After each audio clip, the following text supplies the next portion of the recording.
Morning Majlis, talking the stories that are shaping headlines. This is Pulse 95. Well, Sharjah-based organizations definitely had a strong presence at the Expo 2020 Dubai, and they still do, of course. And one of them being the Irthi Contemporary Crafts Council, which just happens to be an affiliate of the UAE-based Nama Women Advancement Establishment. And they did hold a vibrant roundtable dialogue on Tuesday at the Expo 2020 Dubai. And that is to reiterate the importance of forging global connections through cross-cultural dialogue centered around the preservation, the promotion, and also the modernization of traditional crafts. And that discussion revolved around also highlighting the need for the creation of a collective global framework to ensure fair trade and wages for artisan communities everywhere. The discussion was titled The Art of Weaving Connections, and it was held at the Women's Pavilion, where Nama and its 3 affiliates will have a presence through the 6-month event of Expo 2020 Dubai. The roundtable, it was moderated by Fatma Dimas, senior executive at Projects Research Documentation at Irthi, and they convened a group of respected speakers representing prominent regional and international cultural institutions who have led the preservation and promotion of local crafts and artisans, women's economic empowerment, and also youth training via sustainable crafts practices. And our very own friend of the show as well, Reem bin Karam, the director of NAMA, was also part of this roundtable discussion. Yes, absolutely. And she holds leadership positions in fields as diverse as women's economic empowerment, social development, cultural heritage, youth skills development, and entrepreneurship as well. Also involved in the discussion was Maywand Jabarkil, CEO and board member of the Fatima bint Muhammad Initiative. That's a community development foundation to empower disenfranchised women in Afghanistan. They were joined virtually by Sheikha Bibi Al-Jabir Al-Sabah from Kuwait, who is an educator, innovator, and chairperson of Al Sadu Society, who also has worked on safeguarding future generations of young women as well. So what did they talk about in this discussion? Well, one of the topics was the importance of preserving and documenting crafts and sustaining them for future generations. Speakers also discussed unique programs, initiatives, and collaborations that their organizations have designed to achieve their goals of enabling crafts to celebrate the diverse expressions of world cultures. Yeah, and this is why Reem bin Karam has been saying that we're not trying to reinvent the wheel here. We're just repackaging traditional dyes, crafts, and other elements of our heritage in a way that appeals to a younger and a global audience. Crafts documentation is what we lacked in this part of the world, and the efforts of Irthi and similar entities in the region are now filling that gap. So this is amazing to see what they've got planned at the moment. But the Expo itself has come alive with these forums, with these discussions, and it's a great way of exploring the world. And this is one of the reasons why it is going to be popular over the coming few days. We've had the exhibition the first week or first half of the week, and now it's time for events. We know the World Green Economy Summit is ongoing. We know a number of other forums are going on at the Expo. And it is going to be fun times. But let us know on the text lines 4215 if you are planning on going to the Expo this week. I know a lot of you thought, let's avoid the opening weekend and let's go in the second weekend. And now we are well and truly on the second weekend at this stage. Yeah, and we're going to see some very, very special guests at the Expo 2020, those being hundreds of thousands of students, because they're going to be getting a free first-hand look at the Expo 2020 and its various offerings and world innovation as well, as part of the school trips for their schools. We're also going to be looking at the public sector employees getting paid leave to visit the Expo 2020 as per the federal government as well. Yeah, it is because, it's still free for children under the age of 18. We can't call them children if they're directly under 18, but teenagers, young adults, let's say, they can get access to the Expo for free. So it is a lot of fun. Now, I'm going to go through what to expect from the Expo. Now, everyone's been asking about this, saying, where do you get this Expo passport? They're now available at the entrance. You don't have to go to the Expo to get it. You can always order it online. It takes a while to get delivered through Amazon. It only costs 20 dirhams. It is a full-on, proper booklet. So if we can put this on video, you'll be able to see it. Oh, you got it with you. I got it with me. So now, looking at the for our viewers on our video, we'll show this that this in the middle of the booklet is the map at the moment. So you've got Mobility District, you've got the Central Dome Plaza, you've got the Opportunity up there, and Sustainability. So these are the three locations that you would be heading off to. If you are willing to go to your country's pavilions and saying, you know what, I want to go to the Philippines and I want to go to India, Pakistan. For Philippines, you can park in Sustainability. It's a nice, brisk, quick walk to the pavilion. It's in the middle. It's by the Dome Plaza. For Opportunity, India, Pakistan, even the United States, if you want that, Opportunity is the best place. In the UK, Opportunity parking is the best way to go, and you can explore it. I made the mistake, I wouldn't say mistake, I just fancied wearing smart shoes with my suits. But now I've got my trainers on because it is ridiculous to walk a lot at the Expo. So if you're planning on going, guys, check it out. It's going to be a lot of fun, and trust me, you'll enjoy it. Best time to go would be late in the afternoon, because we've got the Red Arrows flying over on Friday. They'll be flying over the UK pavilion, and it's a great place to go out, explore. It's like Global Village with more lighting, lots more to walk. You're not buying anything, but you are hanging around, exploring different cultures, and the Expo is a big showcase. It's a celebrating nationalism. It's celebrating the country's identity, culture, heritage, music as well. So much to look forward to. So if you've not been down there yet, guys, this is the time to go and check it out, of course. So do stay with us on Pulse 95. We'll keep you posted, updated, and informed with what's happening over there, and bring you some interviews as well. You're listening to the Morning Majlis. We'll be back again right after some more musical entertainment and the news headlines as well. So stay with us. This is the Morning Majlis, only on Pulse 95. Stay fit. Stay fit. Stay fit. Well, if you're a cricket fan, this one is definitely for you. Our very own Big Hass will be going live tomorrow. That is Friday from 4 to 6 p.m. on air tomorrow to cover the fast-paced cricket competition that is called Red Bull Quicket. It's Quicket. It's quick because it's only 10 minutes long. And Pulse 95 obviously will be going there live with a Big Hass. So you got to listen in to Big Hass from the special live coverage taking place at Arada's Community Nesma Central here in Sharjah. So why is this competition or this tournament so different? I know that it started on the 24th of September and it should be going until tomorrow. So why is it called Quicket? Well, this is Red Bull's own take on the game, and it's basically a 2 versus 2 format, or 2 players per side.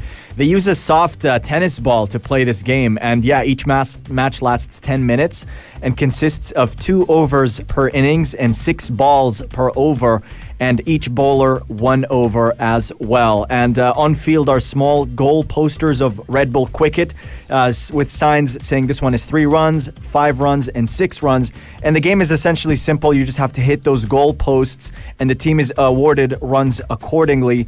But if the ball escapes the goal line, then no runs are awarded. And to have Haas cover this, it's going to be really, really fun. The finale is taking place tomorrow, in fact. Yeah, it's going to be Sharjah's Nazma Central Park. That's where the plan is. is. And how the qualifiers worked was that they were going to be games, and when you're a batsman, you can see those big banners in front of you, because normally in cricket you hit the ball, you run between the two wickets, or you can get the ball over the boundary and you score runs that way.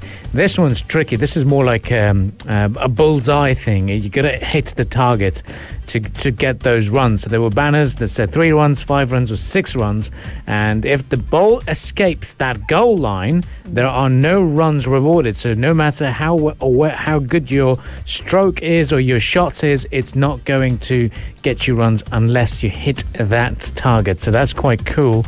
And we had 4 qualifiers that took place between September and October. Now, the grand finals are here, 8th of October, Sharjah Central Park. And it is going to be a day of bless up, because good old Big Hass is going to be hosting it. So that's exciting. Yeah, it should be very, very interesting. I can't To wait. be very hype. He's going to hype it up for sure. He hypes up anything. Anything. Just give him anything, he'll hype it up for sure. For sure. No, he's the man for it to bring the crowd up. Do you enjoy watching cricket? Yeah, I mean, on both fronts. As I used to play it well, and I also cover it extensively in terms of from a journalist perspective. So for me, it's a cool sport to be covering. But now my attention span has drifted to an extent that now the T20 World Cup is going to be taking place here in the United Arab Emirates. I am not going to get myself accredited, because there is no point for a broadcast journalist such as myself when we can't interview the players. So, well, I've never watched a cricket game. That's my confession that I'll make on the morning Majlis today. So, do you recommend, for a person like me to watch this game?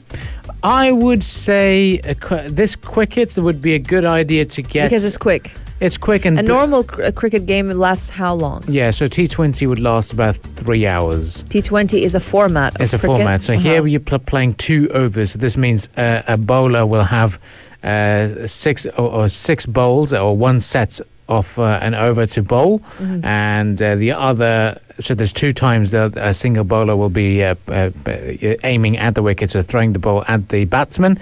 But in T20 it's 20 times. So each bowler will be doing it 5 times, and there'll be 4 bowlers, or 5 bowlers. Each bowler will be doing it for 4 times.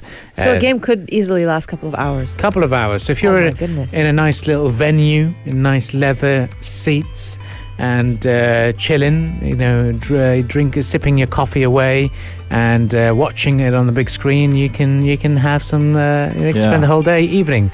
But it is going to be fun for sure. It's like baseball. The games is 4 hours long, but the beauty of it is you just leave it in the background. Yeah. Have a nice relaxing time, get a beverage, just chill, talk to your friends and family, and you just keep it playing. I think that's kind of the vibe, really. It is, and then it does pick it up. I mean, it gets exciting when there's Asian teams playing, India or Pakistan, and you can see the fans going crazy. And I think that's the real beauty of it, the fans' reactions, and the way fans get so passionate about these games is what makes this sport stand out.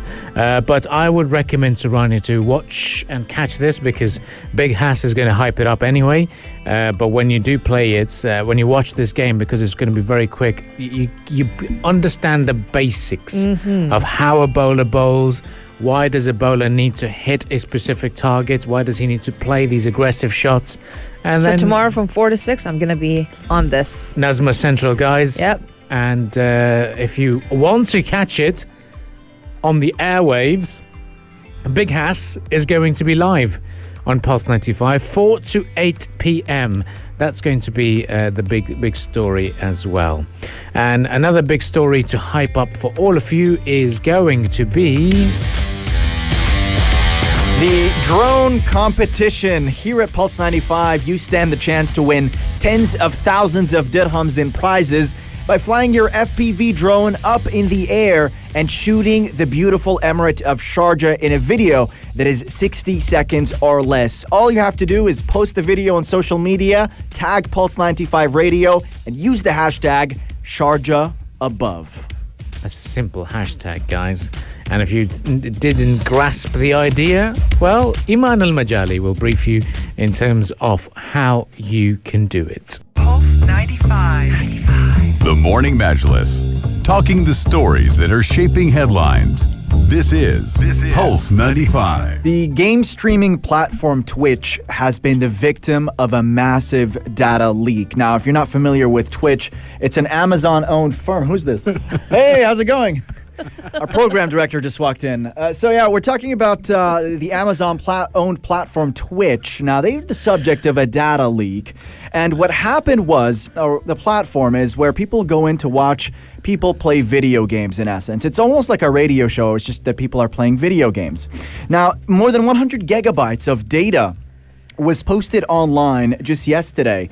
And the documents appear to show Twitch's top streamers, each making millions of dollars from the Amazon-owned company in the past 2 years. Twitch also confirmed the breach and said it was, quote, working with urgency to understand the extent of it. Now, what's scary about this is that pretty much everything is out there. That includes saved passwords, people's full name, dates of birth, and the salaries of the content creators. In fact, someone posted the top 100 earners on Twitch, and all your favorite streamers there and YouTube personalities, they're all millionaires, essentially. Yeah, actually, in a statement posted on Twitter, the company said it would update the community as soon as additional information is available. Fortnite streamer BBG Calc told BBC News, the earnings list got my figure 100% correct. Another streamer confirmed to the BBC that their earnings were accurate, while a third person closely linked to a high-profile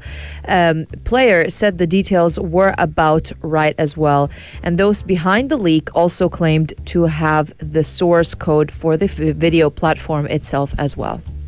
It just reminds me of some of the memes because, you know, the shocking face, the horror, looking at the amount of data breaches, the amount of the outages on social media platforms just makes you think how vulnerable and how delicate this world of digital space is. And, this just really gives you the nerves and goosebumps at this stage. Now, my other concern is if, a platform such as Twitch can be violated or even breached, what's there to stop the big money of Bitcoin? $55,000 in value right now anyway, so yeah. It's worrying at the moment. But it reminds me of that Twitter situation from not too long ago, relatively, where it's always an inside employee or someone who'd been disgruntled or corrupt or paid off, where they leak certain data that they have access to. Because within every major tech company, you have people with access to admin tools, meaning they can compromise whatever accounts they want, and they do have access to a trove of private data as well. But what's really got my alarm ringing is just how much money the Twitch personalities are making, and it is seen more and more today as a viable career, especially here in the Middle East region. We're seeing a crop of young people just take to YouTube and Twitch and essentially play Fortnite or Minecraft for hundreds or even thousands of viewers and getting all those sponsorship deals. And in recent polls to young children today in the United States, a lot of people want to be those YouTube personalities, those gaming personalities as well. So it's a big industry right now. Certainly is a massive one, and something that gets sometimes bad press as well for bullying, and then also for in terms of where this industry is going as well. But this breach is something that's going to catch everyone's attention at the moment as well. So putting a lot of people nervous about this. Well, guys, stay with us on the Morning Majlis. We'll have some musical entertainments lined up for you. We've also got a traffic update and a bit of a wrap with the world of sports, because UAE plays Iran tonight in their World Cup qualifier, so we'll be building up to that, as well as wonderful players battling it out for the game of cricket. So all of this will be discussed right here on the Morning Majlis. If you liked this episode of The Morning Majlis, drop a like and subscribe. 95. Be sure to follow us on Instagram for all our daily updates and top stories. Pulse.